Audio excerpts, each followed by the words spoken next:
Assalamualaikum warahmatullahi wabarakatuh. Jepang adalah negeri yang mayoritas masyarakatnya menganut agama Shinto dan Buddha.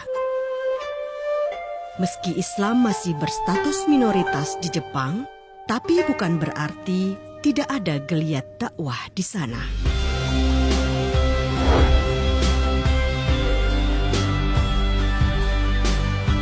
Ya, Jepang sangat menarik ya.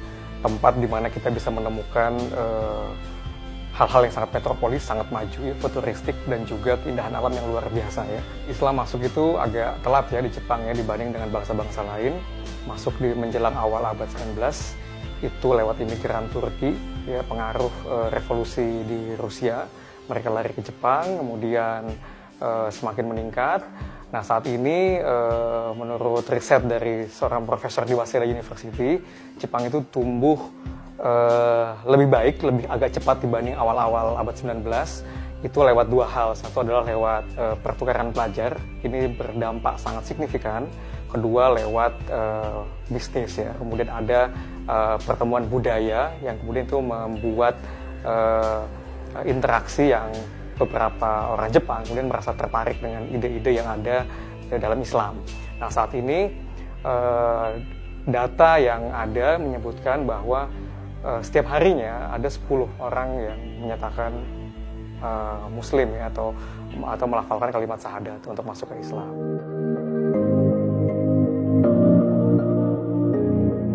Ada sosok Muslim di Jepang yang istiqomah dan bersungguh-sungguh menyebarkan dan mengenalkan Islam di sana.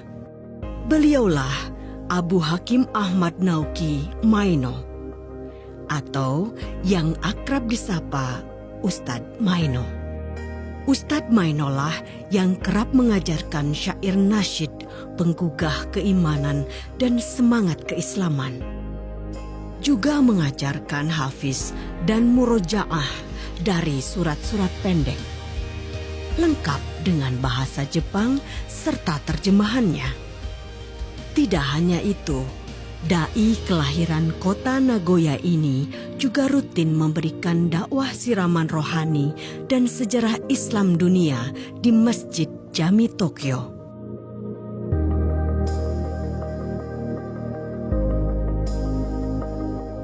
Para jamaahnya pun bukan hanya dari kalangan muslimin saja, namun juga dari umat non-muslim, di mana mereka juga tergelitik ingin mengenal Islam lebih dekat. If we don't make any efforts to, for example, to create a new anashid in Japanese, in their mother tongue, they at the same time they are singing and memorizing many of usual Japanese songs and things like that in their schools and so on. So we need alternative, Islamic alternative. That is my effort. Ada pula cara lain dalam menyebarkan agama Islam di Jepang, yaitu dengan pernikahan silang antara warga negara asli Jepang dengan warga negara Islam di luar Jepang, seperti Turki, Sri Lanka, Palestina, Malaysia, bahkan Indonesia.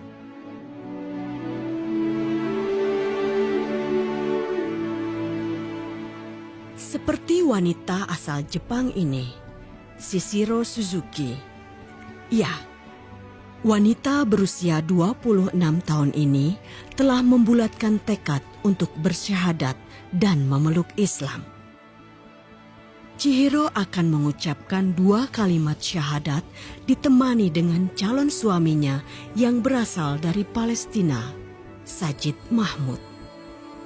Rasa gugup terpancar dari wajahnya karena kehidupan baru dan fitri akan diarungi dan dimulai sesaat lagi. Cannot say any special reason that somebody is going to interested in Islam, as we believe this is hidayah come from God. So I mean, she feels something. So. Ashhadu. 真似して言ってください。An. La ilaha. Illallahu. wa ashhadu anna Muhammadan abduhu wa rasuluh. Ya. おめでとうございます。あなたは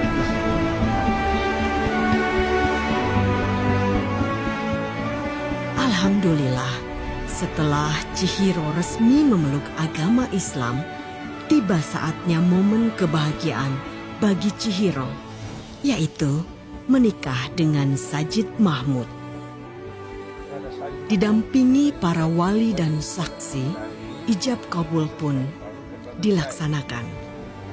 Are you willing to accept Sister Chihiro Suzuki as your wife while giving her 5 man yan as a dowry according to Islamic Sharia and Quran and Sunnah? Yes, alhamdulillah. Okay, thank you. Jazakallah khair. Congratulations to both of you.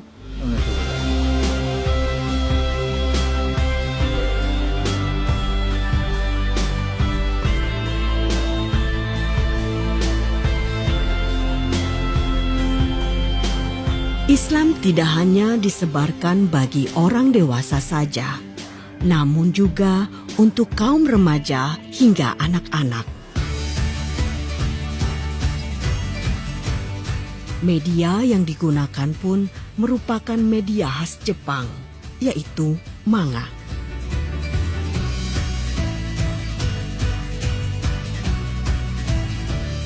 Manga merupakan komik yang dibuat di Jepang. Kata tersebut digunakan khusus untuk membicarakan tentang komik Jepang, sesuai dengan gaya yang dikembangkan di Jepang pada akhir abad ke-19. Ahmad Shiozaki Yuki merupakan pria yang menggagas pembuatan manga sebagai media penyebaran Islam. Ia membuat konsep cerita dan temannya yang menggambarkan ide tersebut. Di Jepang, sekarang textbook untuk belajar sudah menjadi manga. Di universitas, di kelas mereka membaca manga. Manga economics, manga politics, manga undang-undang, accountant, dan engineering, semua ada manga. Menjadi minoritas bukan berarti kreativitas dakwah Muslim terbatas di Jepang. Insya Allah, Allah akan selalu memberikan berbagai macam jalan untuk para hambanya karena Allah sungguh telah menjamin kepada siapapun yang menjaga agamanya. Maka Allah pun akan menolong dan meneguhkan derajatnya, baik di dunia maupun di akhirat kelak.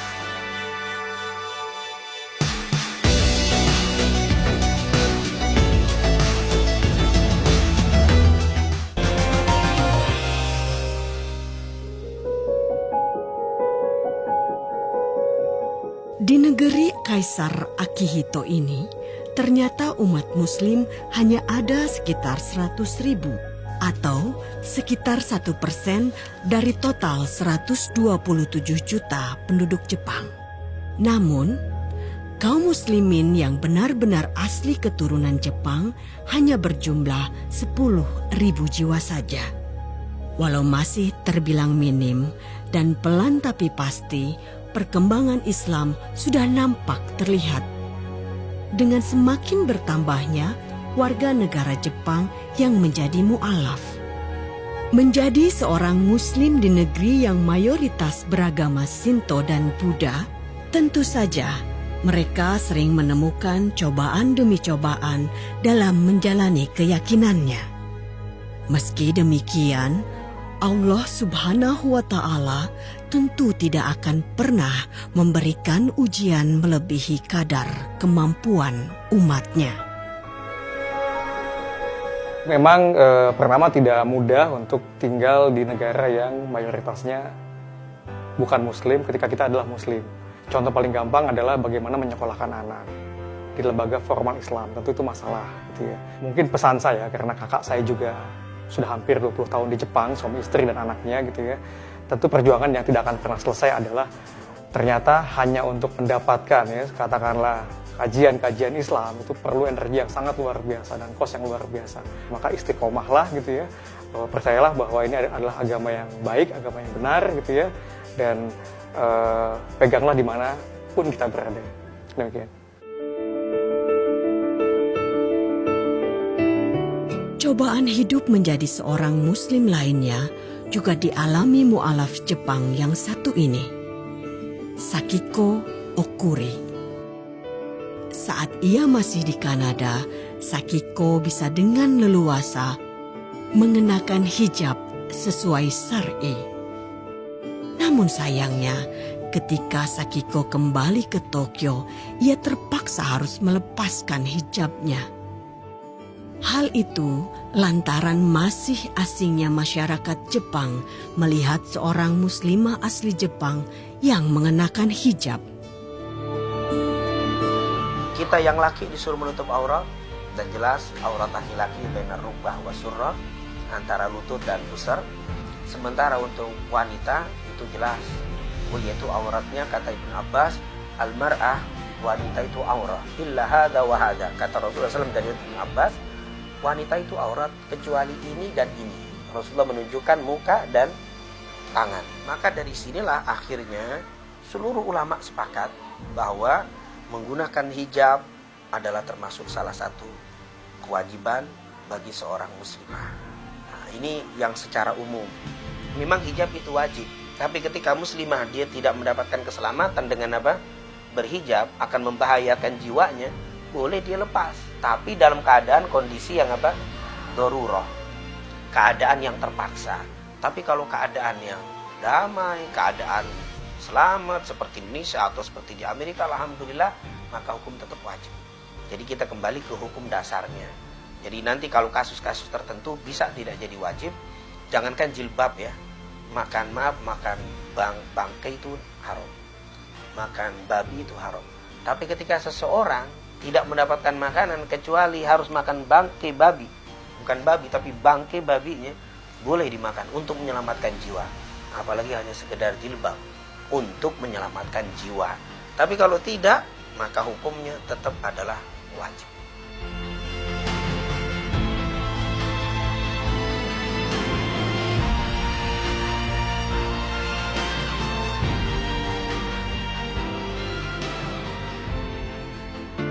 Berkat izin dan rahmat Allah Subhanahu wa Ta'ala, banyak sudah pribadi-pribadi dari masyarakat Jepang seperti Sakiko yang ingin kembali ke jalan yang diridhoi Allah Subhanahu wa Ta'ala. Jadi di Shibuya itu kan dikenal dengan pusat perbelanjaan ternama dan yang datang turis-turis, dan juga di sana banyak sekali bermukim imigran-imigran.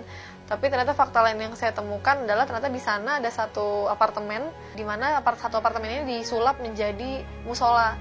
Dan ternyata musola ini dikelola oleh para imigran-imigran muslim yang kebanyakan bekerja sebagai bodyguard di klub-klub malam gitu. Tapi mereka mempunyai inisiatif untuk urunan gitu ya, patungan untuk menyewa apartemen ini menjadi musola.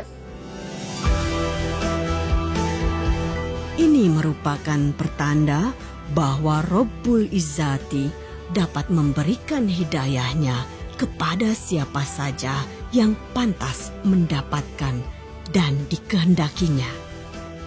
Sungguh maha besar Allah, sang pemberi hidayah yang lurus. Dinul Hanifah.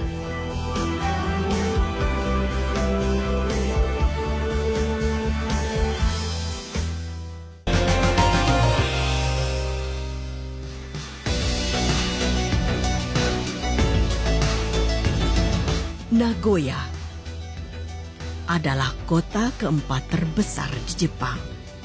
Kota ini juga merupakan kota metropolitan seperti Tokyo dan Osaka. Di kota ini tidak begitu banyak warga negara Muslim yang berdomisili. Namun, suasana Islam tetap nampak di kota ini. Salah satunya seperti toko makanan halal. Di Jepang, dikarenakan mayoritas masyarakatnya kerap mengkonsumsi daging babi, maka sangat sulit bagi warga Muslim yang tinggal di sana untuk mendapatkan makanan halal.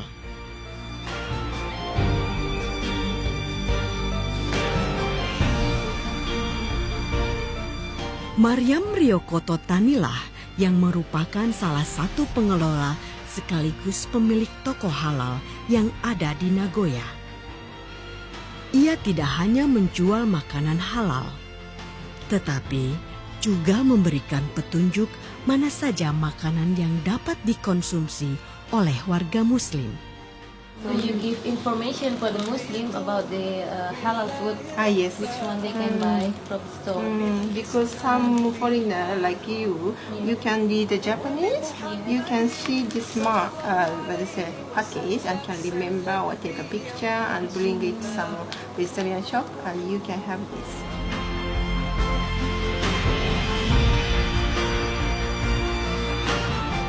Kini, tidak perlu lagi khawatir untuk mengisi perut. Makanan enak dan halal sudah tersedia di toko milik Maryam ini.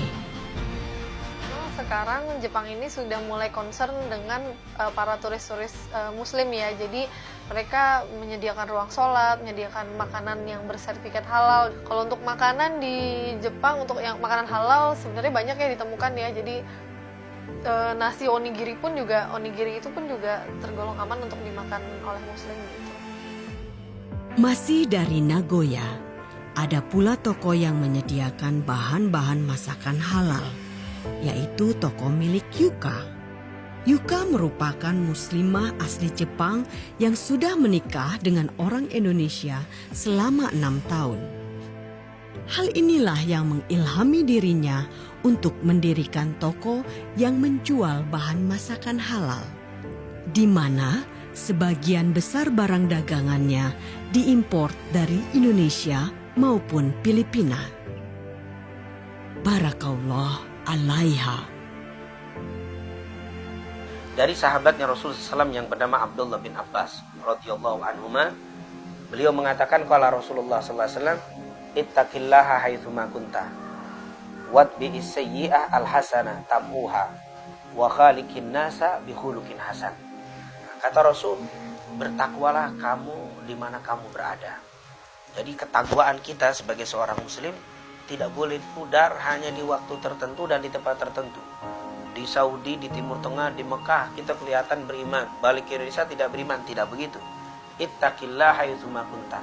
Bertakwalah kamu kepada Allah di mana saja kamu berada. Mau di Mekah, mau di Indonesia, di Amerika, di Jepang, di mana saja. Wa khaliqin nasa bi khuluqin hasan. Dan pergaulilah manusia dengan akhlak yang bagus. Ketakwaan tidak bisa lepas dengan akhlak. Kalau Anda sholatnya bagus tapi bertemu dengan orang dengan muka yang meremehkan, dengan tutur kata yang kasar, caci maki selalu keluar dari mulutnya, sinis, bahkan senyumnya kadang-kadang nyakitin orang, belum lagi marahnya, senyumnya aja, senyum yang mengejek. Ini bukan takwa, walaupun ibadah Anda rajin, bukan itu. Ketakwaan Anda bisa dilihat dengan wa khaliqin nasa bi khuluqin hasan, dengan akhlak yang bagus. Subhanallah. Ketika kita bergaul dengan orang Islam, lalu kita menggunakan akhlakul karimah, mereka akan tertarik. Dengan ketarikan itu mereka akan dimasukkan dengan keimanan dengan mudah sekali. Jadi mau di negara manapun kalau kita menggunakan akhlak yang baik, berkah hidup kita, nikmat kita dimanapun berada. Innama bu'itsu liutammima makarimal akhlak. Sungguh aku diutus oleh Allah untuk menyempurnakan akhlak. Kenapa akhlak ditekankan? Dengan akhlak Anda akan berkah hidupnya. Dengan akhlak budi pekerti yang baik, Anda akan dihitung takwa oleh Allah.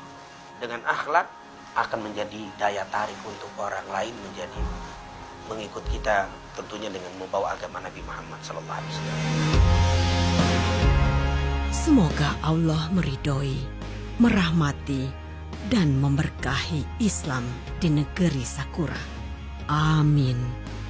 Amin. Ya Arhamar Rahimin.